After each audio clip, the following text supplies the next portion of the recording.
दोनों बदल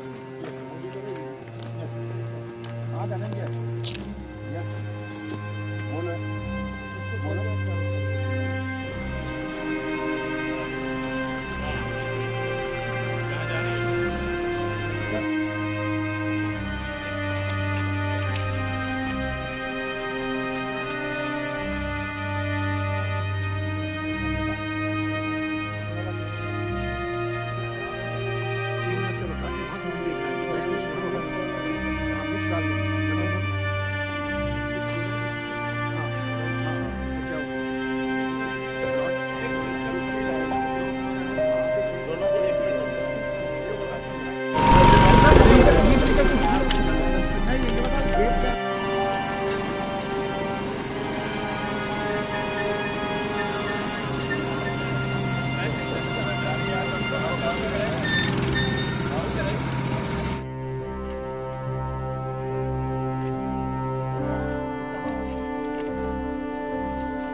काम बहुत तेज़ी से चल रहा है।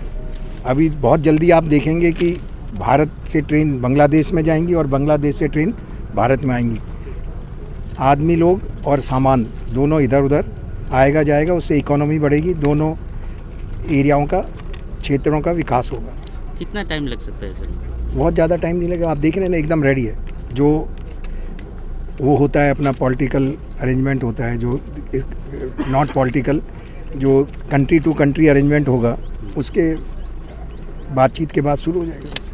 वैसे नॉर्थ ईस्ट फ्रंटियर रेलवे पे एज ए होल आपका क्या बोलना है? नॉर्थ ईस्ट फ्रंटियर में बहुत तेज़ी से काम चल रहा है इंफ्रास्ट्रक्चर का। कुछ विकास हो रहा है तेज़ी से। बहुत लाइनें खुल रही हैं हर साल। 300-400 किलोमीटर ट्रैक ऐड होता जा रहा है। सारी state capital almost all states को कनेक्ट कर दिया है। एक बचा है, वो भी हो जाएगा। सर कुछ दिनों पहले कुछ रिस्टोरेशन वर्क का कुछ प्रॉब्लम आया था? कोई प्रॉब्लम नहीं है। वो जब बारिश होती है तो थोड़ा बहुत प्रॉब्लम आता है ना। जब बारिश होती है क्या होता है, घरों से छत उड़ जाती है, उड़ती है कि नहीं? कहीं घरों में रोड टूट जाता है। ऐसे ही जब बहुत तेज़ बारिश होती है तो छोटा मोटा कुछ काम, ट्रैक कहीं सेटल हो गया या बैलास चला गया, वो रेस्टोर हो गया। अब तेज़ी से काम चल रहा है। अब सारी ट्रेन चल रही हैं। सभी ट्रेनें जैसे चलती थी वैसे चल रही हैं। छोटी छोटी, क्योंकि यहाँ बारिश ज़्यादा होती है ना, उसके वजह से बारिश आई, कुछ डिस्टरबेंस हुआ, रेक्टिफाई हो गया, फिर ट्रेन चलने लगी। सर इलेक्ट्रिफिकेशन का कितना? बहुत तेज़ी से काम चल रहा है। इलेक्ट्रिफिकेशन इस साल के अंत तक पूरा हो जाएगा। बहुत तेज़ी से काम चल रहा है। भारत में 96% एरिया इलेक्ट्रीफाइड हो गया।